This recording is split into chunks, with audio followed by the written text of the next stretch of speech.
Saudara-saudari yang terkasih, Pace e bene, Haleluya. Pada hari ini kita memasuki hari Minggu Paskah pekan kedua. Bacaan-bacaan hari ini mengajak kita untuk merenungkan kisah kebangkitan Tuhan Yesus. Bacaan pertama menggambarkan suasana kehidupan jemaat perdana. Gairah hidup bersama gereja perdana dalam menekuni ajaran para rasul, beribadat, memecahkan roti, dan kerukunan hidup bersama tidak hanya mengagumkan tetapi juga menarik. Selayaknya orang hidup bersama, mereka hidup dalam kasih. Kisah para rasul menampilkan hidup jemaat yang mengagumkan itu karena mereka mendapatkan gairah hidup dalam perpaduan antara ibadat dan kerasulan. Doa dan karya merupakan ungkapan hidup beriman. Pola inilah yang semestinya bisa sebagai inspirasi bagi kehidupan gereja masa kini. Memecahkan roti di antara mereka merupakan ciri khas kesatuan iman. Pemecahan roti bukan kegiatan sosial, melainkan lebih merupakan perayaan mengenangkan peristiwa Sang Guru, yakni Yesus Kristus.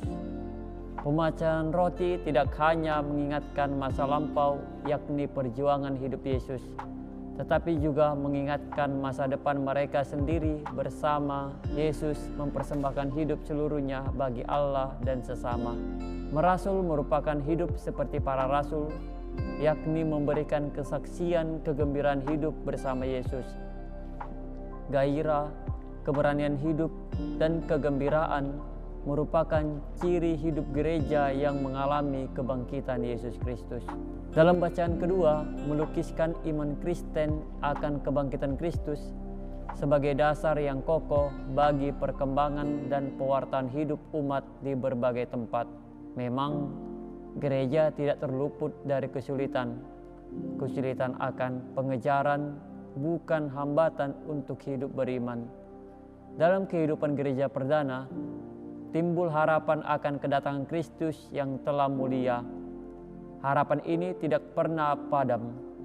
Namun yang menjadi masalah adalah apakah keyakinan seperti itu harus dihubungkan dengan soal waktu, yakni kapan Yesus datang? Ataukah dengan soal kualitas bagaimanakah orang beriman bisa menyambut dengan pantas? Masalah terakhir ini tampaknya mendapat perhatian besar. Kekayaan iman harus dibuktikan dalam perjuangan hidup.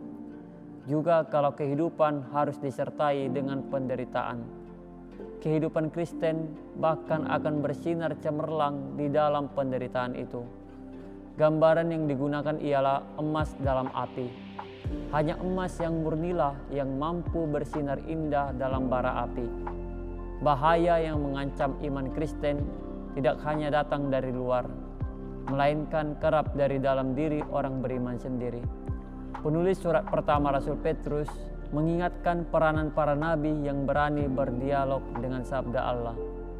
Kesulitan yang juga ada dalam orang beriman Kristiani untuk mengenal Kristus ialah mereka itu tidak pernah melihat Yesus, hanya percaya kepada kesaksian orang lain.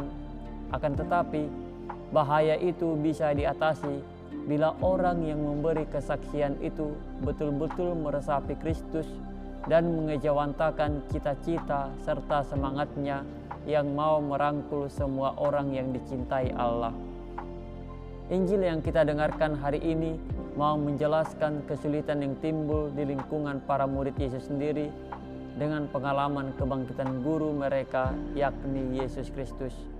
Namun yang ditekankan tentu saja bukan kesulitan itu, melainkan sebagaimana kesulitan dihadapi. Kristus yang bangkit memang bukan impian atau bayang-bayang, melainkan tetap seorang pribadi yang berarti bagi kehidupan ini. Kebangkitan memberikan makna dan perspektif bagi kehidupan manusia sekarang ini. Terhadap Kristus yang bangkit itu, para murid tidak mampu mengenal Yesus dengan kekuatan mereka sendiri. Hanya bila Yesus menyatakan kembali, membiarkan diri dimengerti dan dipahami, lalu orang mengenal Yesus. Ditekankan dalam keyakinan ini bahwa beriman sungguh merupakan anugerah. Harus diakui bahwa apa yang dialami oleh para rasul dan khususnya oleh Thomas adalah karunia istimewa. Gereja sesudah Pentakosta tidak lagi mendasarkan kepercayaan pada memandang dan meraba Yesus. Berkat Roh Kudus, gereja mengalami bagaimana Allah berkarya terus dalam sejarah kehidupan, sebagaimana dahulu dialami oleh para murid bersama Yesus, yakni gereja hidup dari sabda. Sabda itu ialah sabda kehidupan yang terus-menerus harus dicerna dalam karunia Roh-Nya. Inilah yang mau ditekankan penginjil dengan peristiwa Thomas. Semoga lewat pengalaman Thomas, kita belajar untuk percaya sekalipun belum pernah melihat Yesus. Semoga amin. Haleluya.